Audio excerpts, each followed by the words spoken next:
Desde que houve a anistia em 1979, vários estados se organizaram. Aqui em Santa Catarina se organizou o Comitê Pro Memória, com familiares dos mortos e desaparecidos. Minas Gerais, São Paulo, Porto Alegre, Rio de Janeiro, organizaram os grupos Tortura Nunca Mais. Em 1982, nós entramos com um processo solicitando da Justiça Brasileira o corpo dos nossos companheiros, que nós só queríamos enterrar os corpos. E a Justiça Brasileira não deu satisfação, não respondeu. E muito menos o governo, né? Como o governo brasileiro não respondeu e a Justiça Brasileira não solucionou o caso, nós tínhamos como entrar na Corte Interamericana de Justiça, que foi a OEA. Então nós entramos com o processo na OEA e a Corte Interamericana durante mais de 20 anos investigou. Em 2010 foi feito o julgamento. A Corte anunciou a sentença do Brasil e a condenação do Brasil em dezembro de 2010. E deu prazo de 1 ano para o Brasil cumprir. Esse prazo terminou em dezembro de 2011.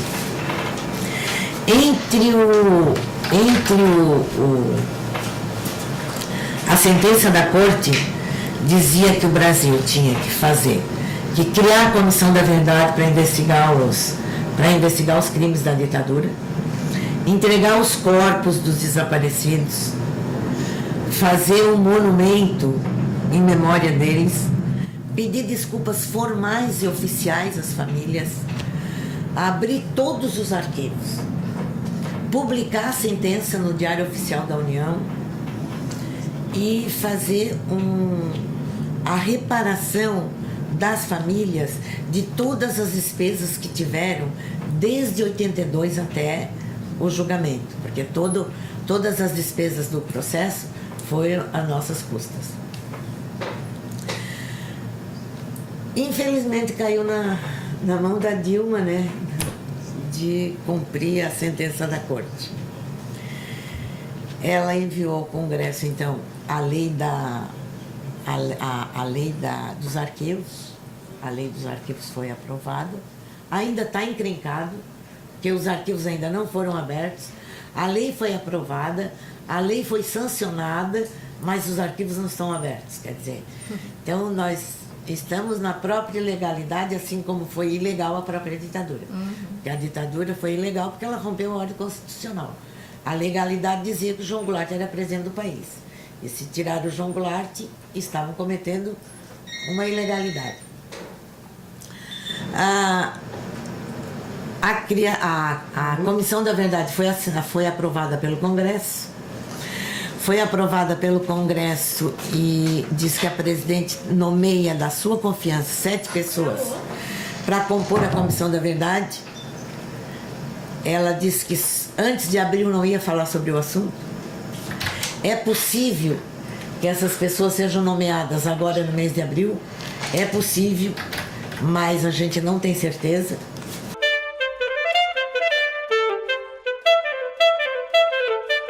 E o Supremo Tribunal Federal julgou 2 casos de 2 argentinos que a Justiça da Argentina solicitava a extradição deles pelo desaparecimento de pessoas. E o Supremo Tribunal Federal considerou que o desaparecimento de pessoas era crime continuado. Então, devolveu, extraditou os 2 argentinos. Foi o Supremo Tribunal Federal do Brasil que decidiu isso, com relação aos argentinos, dizendo que desaparecimento era crime contínuo, então não prescrevia. E nem está contemplado na lei da anistia, porque é crime continuado. Em função disso, o Ministério Público organizou uma reunião em Brasília, foi 18 de dezembro do ano passado, e fez 3 modelos de requerimento. Um requerimento para os familiares dos desaparecidos, um requerimento, um tipo de requerimento para os mortos e um tipo de requerimento para as pessoas que foram torturadas. E nós preenchemos aqui no estado os requerimentos dos companheiros que desapareceram, ou seja, que não têm atestado de óbito, nem entregaram os corpos, e enviamos para o Ministério Público. Todos os estados fizeram. E o Ministério Público, então, entrou, né, com a representação contra o Corió, especificamente no caso do Araguaia, dos desaparecimentos. E nós vimos ontem a AGU dizendo que não procedia. E o ministro do Supremo Tribunal fazendo gozação e faltando com respeito ao Ministério Público. O que chama a atenção, porque a lei que vale para os argentinos não vale para os brasileiros, né? O que é uma falsidade, uma contradição do próprio presidente do Supremo Tribunal Federal, Gilmar Mendes, dos próprios ministros. Bom, mas quem tem um Supremo como o nosso mesmo não pode esperar nada.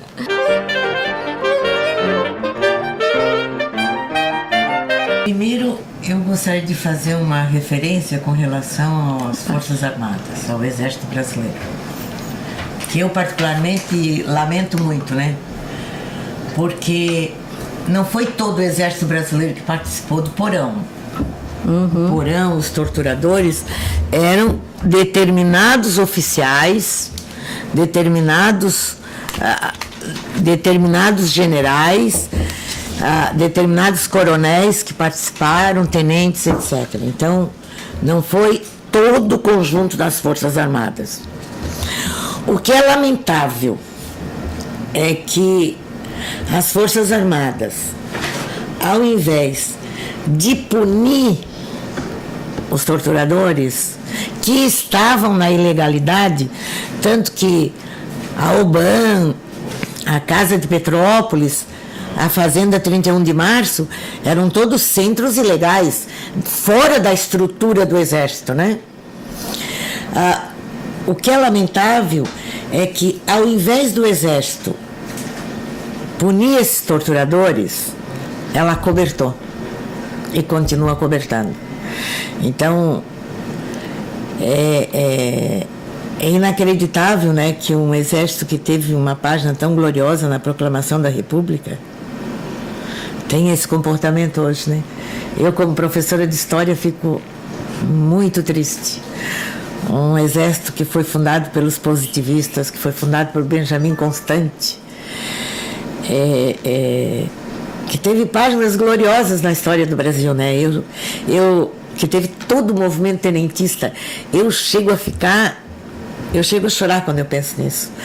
Como é que o Exército Brasileiro pôde mudar todos aqueles valores positivistas no qual ele foi fundado e não respeitar, né, os princípios da sua própria criação. Eu fico realmente muito, muito triste com essa situação.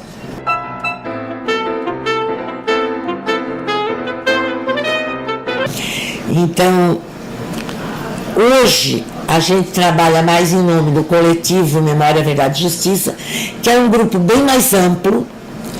Participam deles juízes, advogados, não apenas os familiares. Muitas pessoas participam, inclusive você, né? Muitas pessoas participam. E a gente faz atividade e luta para que a Comissão da Verdade funcione e para que realmente essa história seja passada limpo, para que nunca mais aconteça. Ô Derlei, tu falaste dessa tentativa de aproximação com os estudantes de direito. Isso é legal porque, na verdade, a gente vê o quanto que essas ilegalidades, né, que começaram, como tu falaste, lá na ditadura militar por si só ilegal, o quanto elas vão se repetindo ao arrepio da lei. Quer dizer, se usa a lei para, por exemplo, para os movimentos sociais, que eles estão fazendo baderna, que não sei o que lá. Agora, o próprio Estado não cumpre a lei. Isso não é uma loucura, isso? Veja, esse assunto interessa a toda a sociedade. Todas as pessoas, dona de casa, feirante, pescador, professor, historiador, governante, vereador, deputado, todo mundo. Mais especificamente, quem deveria se interessar muito por esse assunto são os historiadores, porque isso já faz parte da história de Santa Catarina, da história de Florianópolis, da história do Brasil. Eu só me dei conta que nós estávamos fazendo história quando eles foram buscar uma lei criada na época da Dona Maria a Louca, a rainha de Portugal. Eles foram buscar a lei do banimento para banir os brasileiros atualmente, né? Quer dizer, foram eles que por tabela nos compararam aos inconfidentes. Se eles nos compararam aos inconfidentes e deram para nós a mesma sentença que os inconfidentes tiveram, nós estávamos fazendo história. Foi quando eu tive noção, assim, e caiu a ficha que a gente estava fazendo história. E que são heróis, né? Porque os inconfidentes hoje são heróis. São heróis, estão no livro de história, né? Então interessa aos historiadores, porque a história, a gente estuda desde os gregos antigos, Roma e tal, não sei o quê, a história, na verdade, não morre. Interessa para as pessoas que acreditam em alma. Porque o que é a alma? Né? É a lembrança. É a memória que fica. Né? Eu acho que espiritualidade com história tem muita coisa a ver, né? Hoje em dia a gente ainda vê filmes sobre Alexandre o Grande, né? É a alma dele que permanece, o espírito dele que fica, né? Interessa aos sociólogos. Por quê? Porque foi e é um assunto ligado eminentemente à sociologia, às ciências sociais, à população, né? Ao comportamento. Quando um grupo de pessoas teve coragem de dizer não à ditadura, que era um regime de força. E interessa aos estudantes de direito, porque desde a Primeira Guerra Mundial, já nos documentos do Rui Barbosa, assinados pelo Rui Barbosa, em Haia, a tortura é proibida no Brasil. Veja, então, em 1919, o Rui Barbosa, depois da Primeira Guerra, assinou um documento em nome do governo brasileiro, declarando a ilegalidade das torturas de prisioneiros e o compromisso com os presos políticos, né? A segurança da vida dos presos políticos. Depois veio a Segunda Guerra Mundial. O Brasil é signatário da Carta das Nações Unidas, em que, quando assinaram a Declaração dos Direitos do Homem e do Cidadão, no dia 10 de dezembro de 1946, em que dizem respeitar as pessoas, em que dizem que a tortura é crime inafiançável, que a tortura é cruel. A ditadura começou em 64, 22 anos depois do Brasil ter assinado a carta. Então, ou o Brasil respeita os tratados internacionais, ou vai ser um país pária no mundo, né? Você viu que no mesmo dia em que o Gilmar Mendes, presidente da Corte, do Supremo Tribunal, fez gozação com a nossa luta e ironizou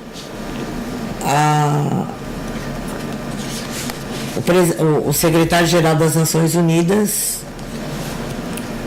deu uma declaração dizendo que a lei da anistia aprovada no Brasil era ilegal, que tortura não tem anistia e que desaparecimento é crime continuado e que a justiça brasileira deveria nos ouvir. Quer dizer, nós temos apoio internacional. E hoje, a maior contradição dentro do país é o Supremo Tribunal Federal. Que o Supremo Tribunal Federal, na verdade, é a entidade que está tentando legalizar a ditadura. Não é nem justificar, é legalizar a tortura, legalizar a morte, legalizar o assassinato, legalizar todos os desmandos da ditadura. Terrível.